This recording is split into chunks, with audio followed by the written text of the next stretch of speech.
ಐತಿಹಾಸಿಕ ಕುಸಿತಕ್ಕೆ ಇಳಿಕೆಯಾಗಿದೆ ಭಾರತದ ರೂಪಾಯಿ ಮೌಲ್ಯ 33 ಪೈಸೆ ಕುಸಿದು ಕನಿಷ್ಠ 85.59 ರೂಪಾಯಿಗೆ ತಲುಪಿದೆ ರೂಪಾಯಿ ಮೌಲ್ಯ.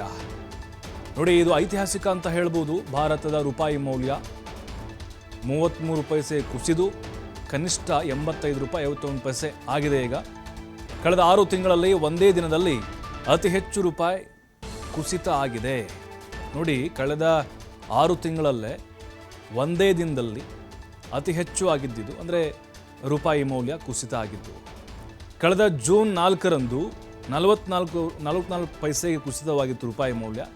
ರೂಪಾಯಿ ಕುಸಿತದಿಂದ ಆಮದು ವಸ್ತುಗಳ ಬೆಲೆ ಇನ್ನೂ ಕೂಡ ದುಬಾರಿ ಆಗುತ್ತೆ. ರೂಪಾಯಿ ಮೌಲ್ಯ ಕುಸಿತ ಆಗಿರುವುದರಿಂದಾಗಿ ಭಾರತಕ್ಕೆ ಭಾರಿ ನಷ್ಟ ಆಗ್ತಾ ಇದೆ. ಭಾರತದ ಆರ್ಥಿಕತೆ ಮೇಲೆ ರೂಪಾಯಿ ಕುಸಿತದ ನೇರ ಪರಿಣಾಮ ಆಗ್ತಾ ಇದೆ. ಹಣದುಬ್ಬರ ಒತ್ತಡ ಹೆಚ್ಚಳ, ಸರಕು ಮತ್ತು ಉತ್ಪನ್ನಗಳ ಬೆಲೆ ಏರಿಕೆ ಆಗುತ್ತೆ. ಆಮದು ವೆಚ್ಚಕ್ಕೆ ಮತ್ತಷ್ಟು ದುಬಾರಿ ಬೆಲೆ ತೆರಬೇಕಾದಂತಹ ಅನಿವಾರ್ಯತೆ ಎದುರಾಗುತ್ತೆ. ಇನ್ನು ರಫ್ತಿಗಿಂತ ಹೆಚ್ಚು ಸರಕುಗಳನ್ನು ಆಮದು ಮಾಡಿಕೊಳ್ತಾ ಇದೆ ಭಾರತ. ಹಾಗಾಗಿ ವಿದೇಶ ಪ್ರವಾಸ, ವಿದೇಶದಲ್ಲಿ ಶಿಕ್ಷಣದ ಕನಸು ಮತ್ತಷ್ಟು ದುಬಾರಿ ಆಗ್ತಾ ಇದೆ. ನೋಡಿ, ಈಗ ಈ ಡಾಲರು ಮತ್ತು ಈ ರೂಪಾಯಿ ಮೌಲ್ಯ ಏನಿದೆ ಅದು ಪ್ರತಿ ಬಾರಿ ಕೂಡ ಡಾಲರ್ ಎದುರು ನಮ್ಮ ರೂಪಾಯಿ ಮೌಲ್ಯ ಕುಸಿತಾನ ಇರುತ್ತೆ. ಇದರಿಂದ ಏನಾಗುತ್ತೆ ಅಂತ ಹೇಳಿದ್ರೆ, ರೂಪಾಯಿ ಮೌಲ್ಯ ಕುಸಿತ ಇರೋದ್ರಿಂದಾಗಿ ಈ ಒಂದು ಬೆಳವಣಿಗೆ ಆಯಿತು ಅಂತ ಹೇಳಿದ್ರೆ ಆಟೋಮೆಟಿಕ್ಲಿ ಅದು ಆಮದು, ರಫ್ತು, ಸರಕು ಮತ್ತು ಉತ್ಪನ್ನಗಳ ಬೆಲೆ ಏರಿಕೆ ಆಗಿರ್ಬೋದು, ಎಲ್ಲದರ ಮೇಲೂ ಕೂಡ ಎಫೆಕ್ಟ್ ಆಗುತ್ತೆ. ಮತ್ತಷ್ಟು ಮಾಹಿತಿ ಸಂತೋಷ್ ನೀಡ್ತಾರೆ ಡೆಸ್ಕ್ನಿಂದ ನೇರ ಸಂಪರ್ಕದಲ್ಲಿ. ಸಂತೋಷ, ರೂಪಾಯಿ ಮೌಲ್ಯ ಐತಿಹಾಸಿಕವಾದಂಥ ಕುಸಿತ ಅನ್ಬೋದು. ಈ ರೇಟನ್ನು ನೋಡ್ತಾ ಇದ್ರೆ ಖಂಡಿತವಾಗ್ಲೂ ಇದು ಆರ್ಥಿಕತೆ ಮೇಲೆ ಪರಿಣಾಮವನ್ನು ಬೀರುತ್ತೆ. ಓವರಾಲ್ ನೋಡೋದಾದರೆ ಯಾವ ರೀತಿ ಆಘಾತ ಕೊಡ್ತಾ ಇದೆ ಇದು? ಪ್ರಭು, ಈವರೆಗೆ ನಾವು ಭಾರತದ ಇತಿಹಾಸವನ್ನು ನೋಡಿದಾಗ ಮೊದಲ ಬಾರಿಗೆ ಇಷ್ಟು ಪ್ರಮಾಣದಲ್ಲಿ ಭಾರತದ ರೂಪಾಯಿ ಮೌಲ್ಯ ಕುಸಿತ ಆಗಿರುವಂಥದ್ದು ಒಂದು ಕಡೆ. ಆದರೆ ಮತ್ತೊಂದೆಡೆ ಕಳೆದ 6 ತಿಂಗಳಲ್ಲಿ ನಾವು ನೋಡಿದಾಗ ಅತಿ ಹೆಚ್ಚು 33 ಪೈಸೆಯಷ್ಟು ನಿನ್ನೆ ಒಂದೇ ದಿನದಲ್ಲಿ ಭಾರತದ ರೂಪಾಯಿ ಮೌಲ್ಯ ಕುಸಿತ ಆಗಿದೆ. ಇದು ನೇರವಾಗಿ ನಾವು ಭಾರತದ ಒಂದು ಆರ್ಥಿಕ ಪರಿಸ್ಥಿತಿಯನ್ನು ನೋಡಿದಾಗ, ಈಗಾಗಲೇ ನಮ್ಮ ಭಾರತದ ಆರ್ಥಿಕತೆ ಕಳೆದ ವರ್ಷ ಏನು ಅಂದಾಜು ಮಾಡಲಾಗಿತ್ತು, ಆ ಅಂದಾಜಿಗಿಂತ ಕಡಿಮೆ ದಾಖಲಾಗ್ತಾ ಇದೆ ಅನ್ನುವಂಥದ್ದು ಈಗಾಗಲೇ ನಮಗೆಲ್ಲರಿಗೂ ಗೊತ್ತಿರುವಂತಹ ವಿಚಾರ. 5.4, 5.6ನ ಆಸುಪಾಸಿನಲ್ಲಿ ಭಾರತದ GDP ದಾಖಲಾಗುತ್ತೆ ಈ ವರ್ಷ. ಮುಂದಿನ ವರ್ಷ 1-2 ಪಾಯಿಂಟ್ ಹೆಚ್ಚಳ ಆಗಬಹುದು ಅನ್ನುವಂಥ ಒಂದು ನಿರೀಕ್ಷೆಯನ್ನು ಹೊಂದಲಾಗಿತ್ತು. ಅದೇ ರೀತಿಯಾಗಿ ಭಾರತದ GDPಯನ್ನು ಸುಧಾರಿಸೋದಕ್ಕೂ ಕೂಡ ಸಾಕಷ್ಟು ಪ್ರಯತ್ನವನ್ನು ಮಾಡಲಾಗ್ತಾ ಇತ್ತು. ಆದರೆ ಈಗ ಬರ್ತಾ ಇರುವಂತಹ ಒಂದು ಮಾಹಿತಿ ಏನಿದೆ, ಇದು ಭಾರತವನ್ನು ಮತ್ತೆ ಆಘಾತಕ್ಕೆ ದೂಡ್ತಾ ಇದೆ. ಯಾಕಂದರೆ ಒಂದೆಡೆ ಸುಧಾರಿಸಿಕೊಳ್ಳದೆ ಇರುವಂತಹ GDP, ಇದರಿಂದ ಸಾಕಷ್ಟು ಸಮಸ್ಯೆಯನ್ನು ಎದುರಿಸ್ತಾ ಇದ್ವಿ. GDPಯನ್ನು ಹೇಗೆ ಸುಧಾರಿಸಬೇಕು ಅಂತ ಆ ನಿಟ್ಟಿನಲ್ಲಿ ನಾವೆಲ್ಲರೂ ಕೂಡ ಯೋಚನೆ ಮಾಡ್ತಾ ಇದ್ವಿ. ಆದರೆ ಈಗ ಮತ್ತಷ್ಟು GDP ಮೇಲೆ ಹೊಡೆತ ಬೀಳುವಂತಹ ಸಾಧ್ಯತೆಗಳು ಕಂಡು ಬರ್ತಾ ಇದೆ. ಯಾಕಂದರೆ ನೋಡಿ, ಈಗ 33 ಪೈಸೆ ಹೆಚ್ಚಳ ಆಗಿರಬಹುದು, ಕುಸಿತ ಆಗಿರಬಹುದು ನಮ್ಮ ಭಾರತದ ರೂಪಾಯಿ ಮೌಲ್ಯದಲ್ಲಿ. ಆದರೆ ನಾವು ಅಂತಾರಾಷ್ಟ್ರೀಯ ಮಟ್ಟದಲ್ಲಿ ಏನು ಖರೀದಿ ಮಾಡ್ಕೊಳ್ತೀವಿ, ಭಾರತಕ್ಕೆ ಏನೆಲ್ಲ ನಾವು ರಫ್ತು ಮಾಡ್ಕೊಳ್ತೀವಿ, ಪ್ರತಿಯೊಂದು ಕೂಡ $ಬಿಲಿಯನ್ ಗಟ್ಟಲೆ ನಾವು ಹಣದಲ್ಲಿ ಪಾವತಿ ಮಾಡ್ತೀವಿ.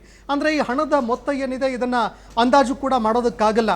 ಮತ್ತೊಂದೆಡೆ ಭಾರತದಿಂದ ಯಾರ್ಯಾರು ವಿದೇಶಕ್ಕೆ ಪ್ರವಾಸಕ್ಕೆ ತೆರಳುತ್ತಾ ಇದ್ರು ಅವರ ಮೇಲೂ ಕೂಡ ವಿದ್ಯಾಭ್ಯಾಸವನ್ನು ಯಾರು ಮಾಡ್ತಾ ಇದ್ದಾರೆ ಅಥವಾ ಮುಂದಿನ ದಿನಗಳಲ್ಲಿ ಮತ್ತೆ ಯಾರ್ಯಾರು ವಿದ್ಯಾಭ್ಯಾಸವನ್ನು ಮಾಡ್ತಾರೆ ಅವರ ಒಂದು ಏನು ಬಜೆಟ್ ಇದೆ ಅದರ ಮೇಲೂ ಕೂಡ ಇದು ತುಂಬ ಪ್ರಭಾವವನ್ನು ಬೀರುತ್ತೆ. ಅದೇ ರೀತಿಯಾಗಿ ಕ್ರೂಡ್ ಆಯಿಲ್ ಏನಿದೆ ನಾವು ಅತಿ ಹೆಚ್ಚಿನ ಪ್ರಮಾಣದಲ್ಲಿ ಭಾರತಕ್ಕೆ ರಫ್ತು ಮಾಡ್ಕೊಳ್ತೀವಿ. ಇದಕ್ಕೂ ಕೂಡ ನಾವು ಈಗ ಅತಿ ಹೆಚ್ಚು $ಬಿಲಿಯನ್ ಗಟ್ಟಲೆ ಡಾಲರನ್ನು ನಾವು ಪೇ ಮಾಡ್ತೀವಿ. ಈಗ ಕಂಪನಿಗಳು, ಖಾಸಗಿ ಕಂಪನಿಗಳು ಕ್ರೂಡ್ ಆಯಿಲನ್ನು ತರಿಸಿ ಅದನ್ನು ಭಾರತದಲ್ಲಿ ಫಿಲ್ಟರ್ ಮಾಡಿ ಅದನ್ನು ಮಾರುತ್ತೆ ಅಂತಂದ ಮೇಲೆ ಅಂತಾರಾಷ್ಟ್ರೀಯ ಮಟ್ಟದಲ್ಲಿ ಹೆಚ್ಚು ಪಾವತಿ ಮಾಡಬೇಕಾದ್ರೆ ಅದು ಕೂಡ ಇಲ್ಲಿ ಭಾರತದಲ್ಲೂ ಕೂಡ ಪೆಟ್ರೋಲ್, ಡೀಸೆಲ್ ಕೂಡ ಹೆಚ್ಚಳ ಆಗುವಂತಹ ಸಾಧ್ಯತೆ ಇದೆ. ಇನ್ನು ಮತ್ತೊಂದೆಡೆ ಚಿನ್ನದ ದರ ನಾವು ನೋಡಿದಾಗ ಚಿನ್ನ ಹಾಗೂ ಬೆಳ್ಳಿಯನ್ನು ಕೂಡ ನಾವು ಅತಿ ಹೆಚ್ಚು ಪ್ರಮಾಣದಲ್ಲಿ ಭಾರತಕ್ಕೆ ಆಮದು ಮಾಡ್ಕೊಳ್ತೀವಿ. ಇದರ ಬೆಲೆಯ ಮೇಲೂ ಕೂಡ ಒಂದು ಬಹುದೊಡ್ಡ ಪರಿಣಾಮ ಬೀರಿದ್ರೂ ಕೂಡ ಅಚ್ಚರಿ ಪಡಬೇಕಾಗಿಲ್ಲ ಪ್ರಭು. ಅಂದರೆ ಸಂತೋಷ್, ಈ ರೂಪಾಯಿ ಮೌಲ್ಯ ಏನು ಕುಸಿತ ಆಗಿದೆ ಐತಿಹಾಸಿಕವಾಗಿ, ಇದನ್ನು ಪುನಶ್ಚೇತನ ಮಾಡುವಂಥ ನಿಟ್ಟಿನಲ್ಲಿ ಕೇಂದ್ರ ಸರ್ಕಾರ ಪರಿಣಾಮಕಾರಿಯಾದಂಥ ಕೆಲವೊಂದಿಷ್ಟು ಬದಲಾವಣೆಗಳನ್ನು ತರಬೇಕಾಗತ್ತೆ. ಅಂದರೆ ಈಗ GDP ನಾವು ಅಧಿಕಾರಕ್ಕೆ ಬಂದ ಮೇಲೆ ಇದು ಸಾಕಷ್ಟು ರೀತಿಯಾಗಿ ಬದಲಾವಣೆಯಾಗಿದೆ, ದಾಖಲೆ ಆಗಿದೆ ಅನ್ನುವಂಥವ್ರು ಇದೆಲ್ಲವನ್ನು ಕೂಡ ಗಂಭೀರವಾಗಿ ತೆಗೆದುಕೊಳ್ಬೇಕು. ಆ ರೀತಿ ಪ್ರಯತ್ನಗಳು ನಡೀತಾ ಇರ್ಬೋದಾ? ಹೇಗೆ ಪ್ರಭು, ಈಗಾಗಲೇ ನಾವು ನೋಡಿದ್ದಾದ್ರೆ GDP ಏನು ಅಂದಾಜು ಮಾಡಲಾಗಿತ್ತು, ಅದಕ್ಕಿಂತ ಕಡಿಮೆ GDP ದಾಖಲಾಗಿದೆ ಒಂದೆಡೆ. ಮತ್ತೊಂದೆಡೆ ಭಾರತದ ಮುಂದೆ ಸಾಕಷ್ಟು ಚಾಲೆಂಜಸ್ಗಳಿದೆ. ನೋಡಿ, ಭಾರತದ ರೂಪಾಯಿ ಮೌಲ್ಯ ಏನಿದೆ ಅದನ್ನು ಸುಧಾರಿಸದೆ ನಾವು ಭಾರತದ GDP ಏನಿದೆ ಅದನ್ನು ಸುಧಾರಣೆ ಮಾಡೋದಕ್ಕಾಗಲ್ಲ. ಯಾಕಾಗೋದಿಲ್ಲ ಅಂತಂದರೆ, ನಾವು ರಫ್ತು ಮಾಡುವಂತಹ ವಿಚಾರದಲ್ಲೂ ಕೂಡ ಭಾರತಕ್ಕೆ ಕಡಿಮೆ ಹಣ ಹರಿದು ಬರುತ್ತೆ. ಯಾಕಂದರೆ ನಾವೇನು ರಫ್ತು ಮಾಡ್ತಾ ಇದ್ದೀವಿ ಅದರಲ್ಲೂ ಕೂಡ ನಮಗೆ ಕಡಿಮೆ ದುಡ್ಡು ಬರುತ್ತೆ. ಮತ್ತೊಂದೆಡೆ ನಾವು ಏನು ಆಮದು ಮಾಡ್ಕೊಳ್ತಾ ಇದ್ದೀವಿ ಅದರಲ್ಲೂ ಕೂಡ ನಾವು ಹೆಚ್ಚಿನ ಹಣವನ್ನು ಕೊಡಬೇಕಾಗತ್ತೆ. ಇದೇ ಕಾರಣಕ್ಕಾಗಿ ನಾವು ಬೇರೆ ದೇಶಗಳಿಂದ ಏನು ಆಮದು ಮಾಡ್ಕೊಳ್ತಾ ಇದ್ದೀವಿ ಈ ಆಮದುಗಳ ಮೇಲೆ ಕಡಿವಾಣ ಹಾಕಬೇಕಾಗುತ್ತೆ ಒಂದು. ಎರಡನೆಯದು, ನಾವು ಸ್ಥಳೀಯವಾಗಿ ಈಗ ಮ್ಯಾನುಫ್ಯಾಕ್ಚರ್ ಮಾಡ್ತಾ ಇರುವಂತಹ ಪರಿಕರಗಳಿದ್ದಾವೆ.